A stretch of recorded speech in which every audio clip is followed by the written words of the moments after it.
So they might use cheaper parts or like remove them altogether because you're brave. Like the headphone jack, anyone? Fast charger with that fancy $1,800 phone? What Apple's doing is it's simply just increasing the costs and keeping profit. Well, this is awkward. Okay, so I'm a hypocrite, but in my defense, it turns out that my iMac built in 2011. It's 7 years of really good performance from like a $2,000 machine, and lately it's been showing its age, like slowing down for like Final Cut Pro renders, and it's been a pretty competent computer, so I can't complain. So with that in mind, I made the jump and purchased with my own money a 2018 MacBook Pro 15-inch model with i7 Intel chip. Like for up-to-date prices, please look out below. But before I go into specifications, performance and impressions, let's do a really quick unboxing. This hefty box seemed to weigh a lot. Well, that's because the Laptop Pro actually weighs like almost 2 kilograms. That's a lot of laptop, but it packs a lot in. Opening up the box, you're presented with the MacBook Pro, obviously. And are you like me and you love this? Listen.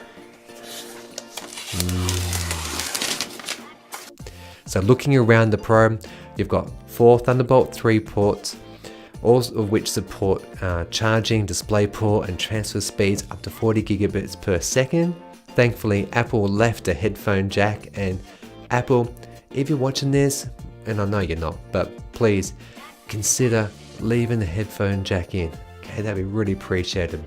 Next up, you've got a nice USB-C cable and hefty 87 watt USB-C power adapter to juice up that 83.6 watt hour lithium polymer battery.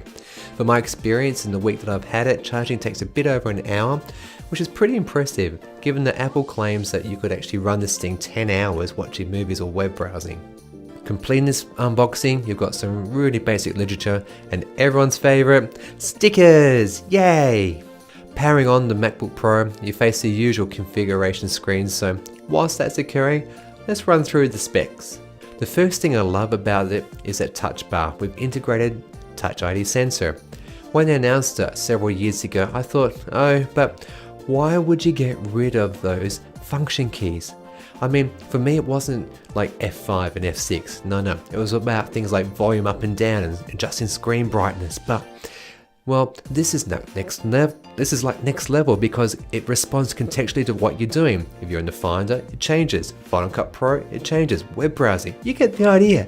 It's pretty awesome, very slick and well thought out. If you don't like how they've configured it, you can easily adjust it through the not so intuitive system settings, which, let's be honest, is the silliest place to dump all the configuration options on your laptop. So below that is the full-size keyboard with its ambient light sensor and 3rd generation butterfly keys. I'm really finding it comfy and fast to type with. Flanking either side, you've got of the keyboard, you've got speakers, and their output's pretty decent.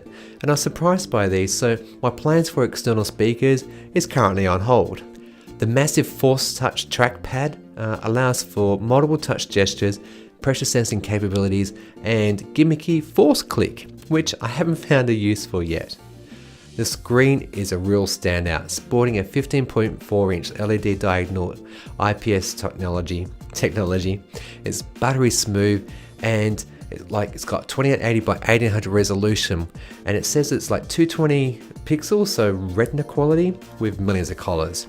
Pretty certain there are better displays out there on laptops, but in terms of real life use, the screen tops out at 500 nits, and it's pretty impressive with its P3 wide color gamut, True Tone technology, which basically picks up on ambient light on the environment that you're actually working in and adjusts it.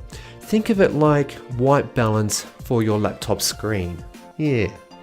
Just above the screen is a 720p FaceTime HD camera, which more than likely is never ever going to get used and maybe even covered up. The Pro can run 2 external monitors at 5K resolution, that's 5120 by 2880, or you could run 4 4K monitor screens in true 4K resolution. Sticking with internals, I chose the 15-inch model due to its 2.6 GHz 6-core i7 processor which can be turbo boosted to 4.3 GHz. This is what you need when you're doing heavy duty tasks such as video editing. And with only 16 gigabytes of RAM, I do wish that I could have actually forked out a little bit of extra to get more there, but $640 is set pretty high for an already high priced laptop. Completing the internal side of things, the MacBook Pro sports 82.11 AC Wi-Fi. Of course, you get the usual A, B, G, and N.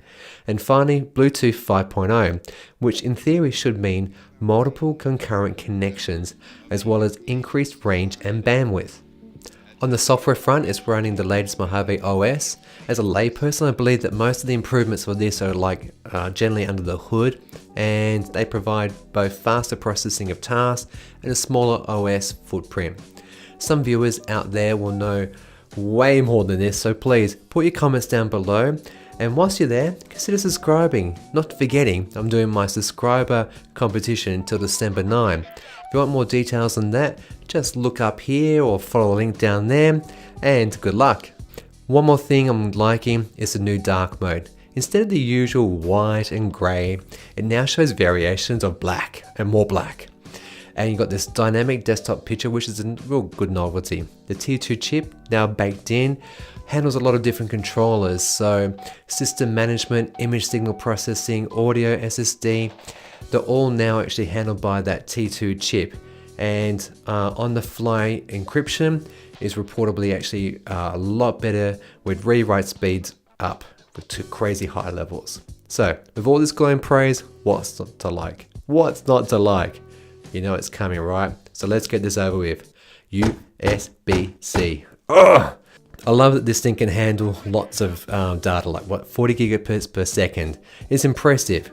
Audio, visual, data, sound, power, you name it. But all my cables are USB-A. All my things I connect are USB-A. So what's that gonna mean? I've got to purchase either like USB-C to USB-A cables, adapters, or you know it's coming, dongles. Yeah, you would think with 4 Thunderbolt connections, I would be covered, but no. Apple's decision to remove ports is frustrating. Compared to other high-end laptops, the brave approach of removing things basically puts a burden on owners to find some way to replace those lost ports. What's needed? Well, dongle life, yeah. 4K display, yeah. And so it'd be great if you could join me in future episodes where we'll detail these and no doubt a lot more. And together we can learn, right? So, hey, what have you done to overcome this? Do you recommend or maybe say stay clear of a particular brand of dongle? Or maybe a Thunderbolt bridge? Yeah, let me know. Comments down below, please. And hey, if you've done nothing, have you subscribed? Maybe, doesn't matter. Love it if you hit that that subscribe button. But if not, just stay techie.